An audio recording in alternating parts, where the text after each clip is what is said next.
যেটো সময়ত বিদ্যুতৰ বিল লৈ আমি টেনশ্যন কৰি আছোঁ আমাৰ চকুৰ পৰা টোপনি হেৰাই গৈছে যেটো সময়ত বিদ্যুৎ মাচুল বৃদ্ধি হোৱাৰ বাবে ৰাজপথত প্ৰতিবাদ হৈ আছে স্মাৰ্ট মিটাৰৰ বাবে মানুহ ৰাজপথত ওলাই আহিছে সেইটো সময়ত হোজাই জিলাৰ মুৰাদাৰৰ এগৰাকী যুৱকে ওলোটা চৰকাৰক বিদ্যুৎ বিক্ৰী কৰি আছে আৰু কেৱল এয়াই নহয় তেওঁৰ বিদ্যুৎ বিল বৰ্তমান শূন্য হৈ পৰিছে কেনেকৈ এয়া সম্ভৱ হৈছে বা ইয়াৰ আঁৰত কি আছে সবিশেষ আমি জনাই আছোঁ আপোনালোকক আজি এই ভিডিঅ'ত আপোনালোকে সম্পূৰ্ণ ভিডিঅ'টো চাব আৰু শ্বেয়াৰ কৰি দিব যাতে আমাৰ আজিৰ এই ভিডিঅ'ৰ পৰা আন 10জনে এই বিষয়ে জানিব পাৰে আৰু ইয়াৰ পৰা উপকৃত হয় আমি আহিছোঁ মুৰাদাৰৰ এখন ঘৰত যেটো ঘৰত আজিৰ পৰা মাত্ৰ 3-4 দিন আগত 3 কিলোৱাট সোলাৰ ইনষ্টলেশ্যন কৰা হৈছে আপুনি 3 কিলোৱাট সোলাৰ ইনষ্টলেশ্যন কৰিছে কিমান টকা লাগিছে আপুনি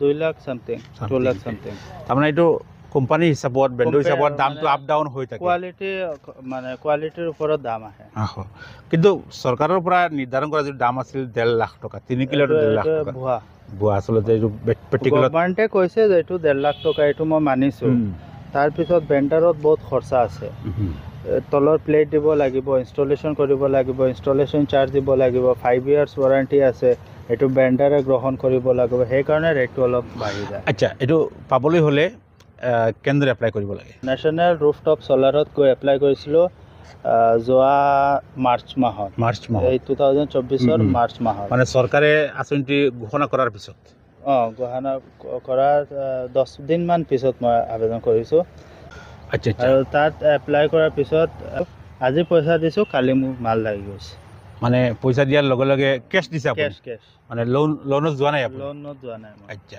এতিয়া আপুনি যিমান টকা দিছে ইয়াৰ পৰা কিমান টকা মানে সাবসিডি হিচাপত পাব মই চেণ্ট্ৰেল গভৰ্ণমেণ্টে দিব 85,800 3 কিলোৱাটত আৰু ষ্টেট গভৰ্ণমেণ্টে দিব 45,000 চেণ্ট্ৰেল গভৰ্ণমেণ্টৰ 10-15 দিন বা 20 দিনৰ ভিতৰত আহি সোমাই যাব 100% ষ্টেট গভৰ্ণমেণ্টৰ 2 মাহ সময় লাগিব আচ্ছা আপুনি এট ফাৰ্ষ্ট মাৰ্চত এপ্লাই কৰিছে আৰু ইয়াৰ পিছত আপুনি বেণ্ডৰ সিলেক্ট কৰিছে বাহিৰত বেণ্ডৰ লগত আলোচনা কৰিছে কিন্তু লাষ্টত আপুনি লোকেলৰ পৰা লৈছে আৰু যিসকল ৰাইজে এপ্লাই কৰিব আপোনালোকে এপ্লাই কৰাৰ পিছত যেতিয়া আপোনাৰ বেংক ডিটেইলছ দিব তেতিয়া আপোনাক এটা তাত প্ৰশ্ন আহে যে আপুনি বেণ্ডৰ সিলেক্ট কৰিবৰ কাৰণে এটা বেণ্ডৰ যিসকল চৰকাৰী বেণ্ডৰ আছে বা যিসকল ছাপ্লায়াৰ আছে ইয়াত নাম দেখুৱাব ৱেবছাইটত আপুনি আপোনাৰ স্থানীয় চিনাকি যিকোনো এজনক সিলেক্ট কৰিলে হৈ যায় আচ্ছা ঠিক আছে এতিয়া সোলাৰ 3 কিলোৱাট লগাইছে আপুনি টকা ধৰক আপুনি 1,80,000 মান গৈছে আপোনাৰ এতিয়া কি চলি আছে ঘৰত মোৰ গোটেইকেইদিন চলি আছে সবকেইটা কিমান চলি আছে মোৰ ফ্ৰিজ আছে ফ্ৰিজ চলি আছে সামাৰচেবল আছে সামাৰচেবল চলি আছে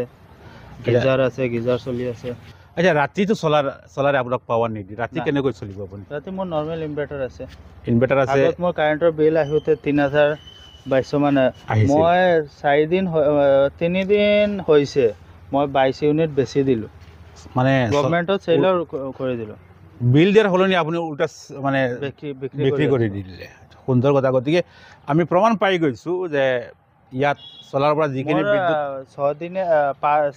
3 দিনে মোৰ ইউজ হৈছে 10 ইউনিট আৰু মই বিক্ৰী কৰিছোঁ 22 ইউনিট এইটো এনেকৈ হিচাপ হ'ব আপুনি বিক্ৰী কৰিলে 22 ইউনিট আৰু কনজিউম কৰিলে 10 ইউনিট প্লাছ মাইনাছ হৈ পেলাই 12 ইউনিটৰ পইচা উল্টা গভৰ্ণমেণ্টে মোক দিব এইটো আপুনি মাহত পাব না বছৰৰ লাষ্টত পাব এইটো মানে পুৰা ফাইনেল ক'ব নোৱাৰিম মানে মই অফিচত মাতিছিলোঁ কৈছে মাহত আহি সোমাই যাব আৰু এনে নিউজ মানে ইউটিউবত মই চাৰ্চ কৰিছিলোঁ এপ্ৰিলৰ 1 তাৰিখে দিয়ে মই এটা শুনা পাই গভৰ্ণমেণ্টৰ টকা এইটো মানে ইউটিউবতো মই বেছি বিশ্বাস কৰিম কিয় গভৰ্ণমেণ্টৰ টকাটো বছৰত এবাৰ আহি সোমাব মাহততো সিহঁতে নিদিব ইয়াৰ এণ্ডিং এবাৰ দিব এপ্ৰিলত দিব সম্ভাৱনা বেছি এপ্ৰিলৰ 1 তাৰিখে দিব আচ্ছা কোনোবাই এপ্লাই কৰাৰ পিছত মানে বেণ্ডৰৰ লগত নিজে যোগাযোগ কৰিব লাগিব নে বেণ্ডৰে মোক লগত যোগাযোগ কৰিব বেণ্ডৰে আপোনাক ফোন কৰিব আৰু চিনাকি থাকিলেতো আপুনি কল কৰিব পাৰিব একো অসুবিধা নাই বা মোকো কল কৰিলে মই বেণ্ডৰ লগত যোগাযোগ কৰিম টকাখিনি মই কেছ দিব লাগিব আৰু ইয়াৰ পিছত যিখিনি সাবসিডি সেইখিনি মোৰ একাউণ্টত সোমাব আপুনি সাবসিডিও মানে কেছো কৰিব পাৰিব লোনো কৰিব পাৰিব আচ্ছা আৰু এটা সুবিধা হ'ল কি প্ৰধানমন্ত্ৰী মুফ্ত বিজলী যোজনাৰ আপোনাৰ যদি টকা নাই তে আপোনাক লোনৰ এটা চিষ্টেম আছে আপুনি যিকোনো 10 বছৰৰ কাৰণে লোন ল'ব পাৰিব। বহুতকেইটা নেশ্যনেলাইজ বেংক আছে সেই বেংকৰ লগত আপুনি লগে লগে এপ্লাই কৰিব পাৰিব আৰু লোনৰ এপ্লাই কৰাৰ পিছত বেংকৰ পৰা আপোনালৈ কল আহে যে আপুনি চলাৰ লোনৰ কাৰণে এপ্লাই কৰিছে, আপুনি ডকুমেণ্ট লৈ বেংকত আহক। এনেদৰেও আপুনি ল'ব পাৰিব। আৰু ভাল কথা হ'ল যদি আপোনাৰ 3 কিলোৱাটত খৰচ হৈছে মই ধৰি ল'লোঁ 1,80,000 টকা অঁ ধৰি ল'লোঁ, ছাবচিডি আহিব প্ৰায় 1,30,000 30,000 টকা আহি যায়। এতিয়া মোৰ 30,800 30,800 টকা আহি যাব। অনুমানিক 50,000 টকাত মই 3 কিলোৱাট পাই যাব। পাই গ'ল। এনে নৰ্মেল মাৰ্কেটৰ ৰেট আছে প্ৰায় 1,35,000 চামথিং। গতিকে খুবেই ভাল কথা। আৰু ইয়াতকৈ ভাল কথা হ'ল যেতিয়া আমি বিলৰ কাৰণে হাহাকাৰ কৰি আছোঁ সেইটো সময়ত ওলোটা আকৌ তেখেতে চৰকাৰক ইউনিট বিক্ৰী কৰি আছে। ঠিক আছে, আমি আপোনালোকে দেখুৱাই দিলোঁ চ'লাৰ ছিষ্টেমত কি বস্তু আছে। যদি আপোনালোকৰ এই বিষয়ে কিবা জনা থাকে আপোনালোকে কমেণ্ট কৰিব, আমি পৰৱৰ্তী ভিডিঅ'ত আপোনালোকক জনোৱাৰ চেষ্টা কৰিম। এতিয়া আমি আপোনালোকক টোটেল ছেটআপটো দেখুৱাই আহিছোঁ। এতিয়া চাওক, এই ঘৰৰ ওপৰত 3 কিলোৱাট চ'লাৰ পেনেল লগাই দিয়া হৈছে। যিহেতু তেওঁলোকৰ এই সুবিধা আছে। যদি আপোনাৰ এনে সুবিধা নাই আপুনি ডাইৰেক্ট আপোনাক ষ্টেণ্ড বা আপোনাক ষ্টেণ্ডত বহাই দিব, বেণ্ডটোৰে আপুনি চিন্তা কৰিবলগীয়া একো নাই। আমি বেলেগ ছেটআপ দেখুৱাইছোঁ কি ইকুইপমেণ্ট লাগিছে ইয়াত। এইটো হৈছে DCTV বক্স। এইটো মানে চলাৰৰ পৰা কাৰেণ্ট আহি পেলাই এইটোত সোমায়। এট ফাৰ্ষ্ট এইটোত কাৰণ এইটোত সোমাব DCTV বক্স। পিছত ইনভাৰ্টাৰত আহিব। এইটো ইনভাৰ্টাৰ? এইটো অন গ্ৰিড ইনভাৰ্টাৰ। আচ্ছা আচ্ছা আচ্ছা। এইটোত বেটাৰী নালাগে, কোনো বেটাৰী নাই। এইটো হৈছে ACTV বক্স। এইটোৰ পৰা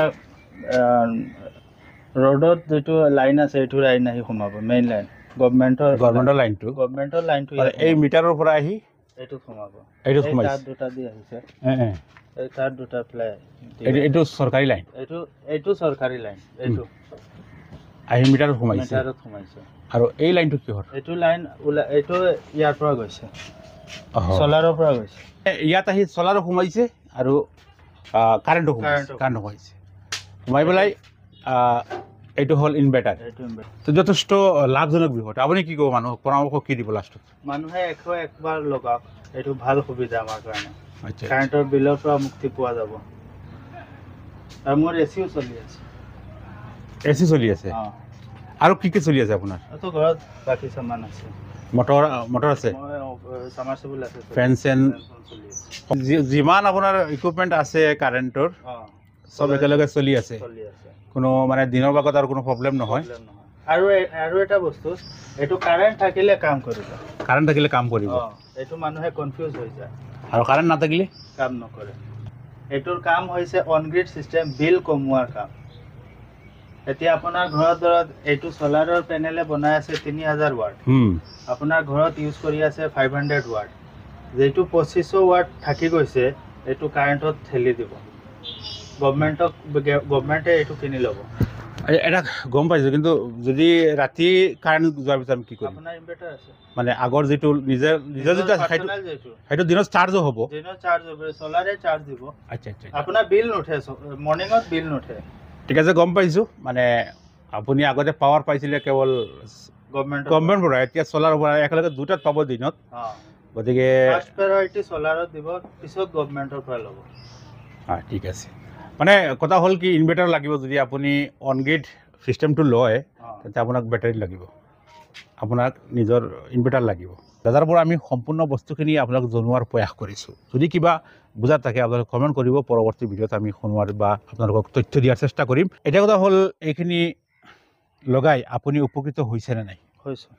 আপোনাৰ বিলৰ টেনশ্যন নাই? নাই। আগত মোৰ বিল 3000 আহিছে, 3500 আহিছে, এতিয়া 1000 টকা আহিব। গতিকে যাওক, আপোনালোকে চৰকাৰৰ অফিচত যিসকলে এপ্লাই কৰা নাই এপ্লাই কৰক। এপ্লাই কৰাৰ পিছত আপোনালৈ বেণ্ডৰ পৰা কল আহিব বা আপুনি বেণ্ডৰ লগত যোগাযোগ কৰিব, আৰু ইয়াৰ পিছত কেছ লয় বা লোন লয় আপোনাৰ কথা, আপোনাক ঘৰত আহি ফিটিং কৰি দিব। আপোনাৰ কোনো ইয়াৰ টেনশ্যন নাই। ইয়াৰ ইনভাৰ্টাৰৰ গেৰাণ্টি আছে 5 বছৰ, চলাৰ পেনেলৰ গেৰাণ্টি আছে 25 বছৰ। এভৰিথিং অ'কে, খালি আপুনি লগাব লাগে।